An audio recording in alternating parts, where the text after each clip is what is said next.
When I got invited to give this talk, I really didn't know what to talk about. It was kind of hard. I said, what is my biggest fear? I used to think my biggest fear was death.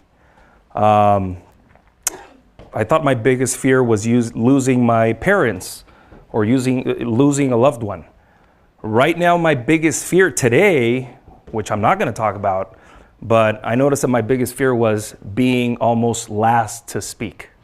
Because when you're first, when you're number one, you don't know what they're going to say or how good they are at public speaking. So now 3 people came and spoke, so they did a great job. And well, here I am. I'd like to ask you for a favor.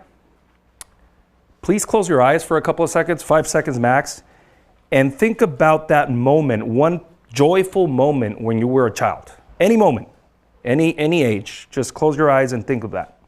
Get into that mindset. Now that you have that memory in your mind, wasn't it just awesome? Pure happiness, joyfulness, and most importantly, innocence. By the way, that's me in the picture. I was 1, I think, in my grandma's house. Innocence is the most beautiful thing a child can offer. As an adult, as you may understand, we're not innocent anymore.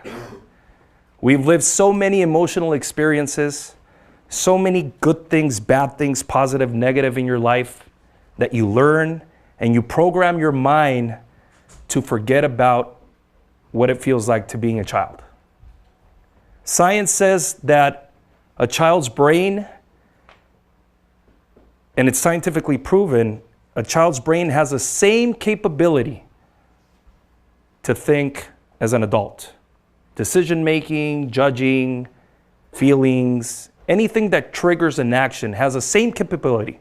The only difference is, you know what it is? As an adult, for example, me, almost 40 years of age, you live all these emotions, all these experiences. My dad died. My friend died. I started a business. I failed at a business. I don't have a college degree. People judging me. You're crazy. You're not going to be successful, John. You need a college degree. You need to do this. You need to do that. I started working when I was 15 years old.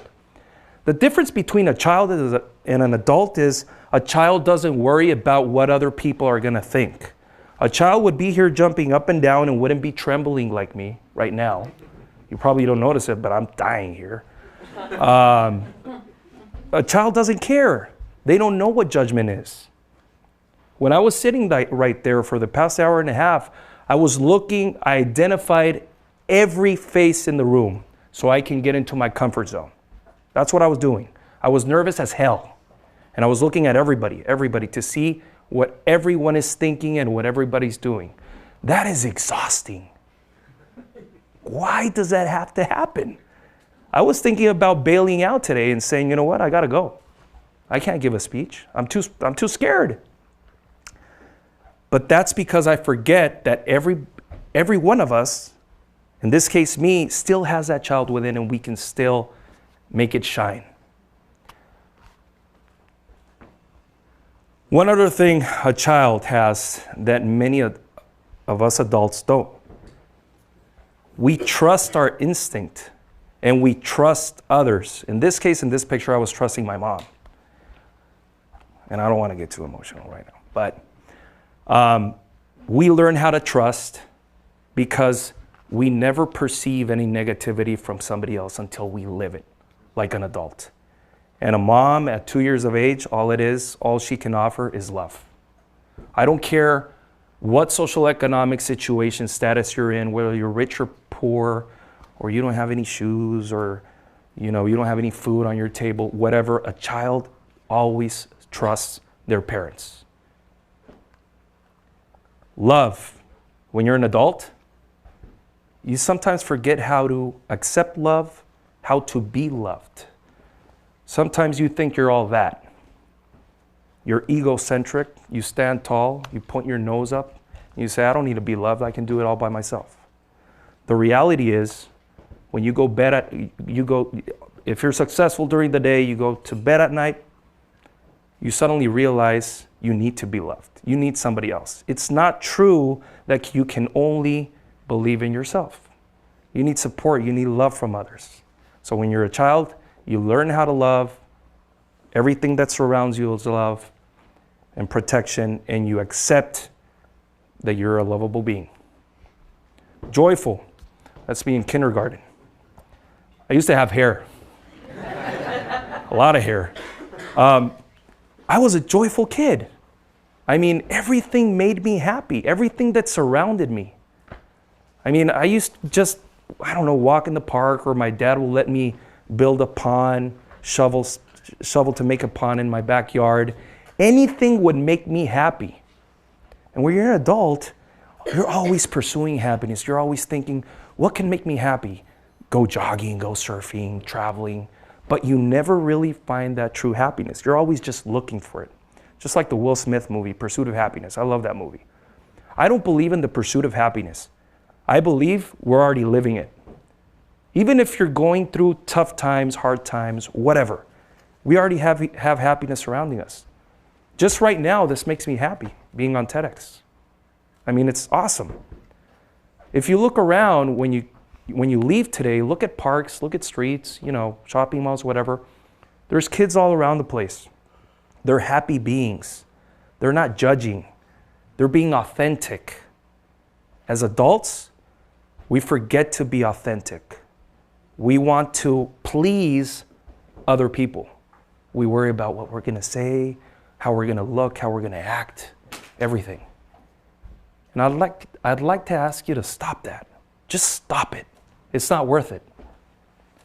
Almost 40 years of age. I've lived through a lot. I've been working for 25 years. I started working when I was 15. I've traveled the world. I mean, I've done a lot. I'm married. I have 2 daughters, 11-year-old and an 8-year-old. I know what it's like to be a kid. I know what a father and a mother expects from their children. We don't expect anything. We just want them to give them wings and fly. Graduation day, kindergarten. We don't have kindergarten graduation ceremonies anymore, I think. I felt accomplished by graduating from kindergarten.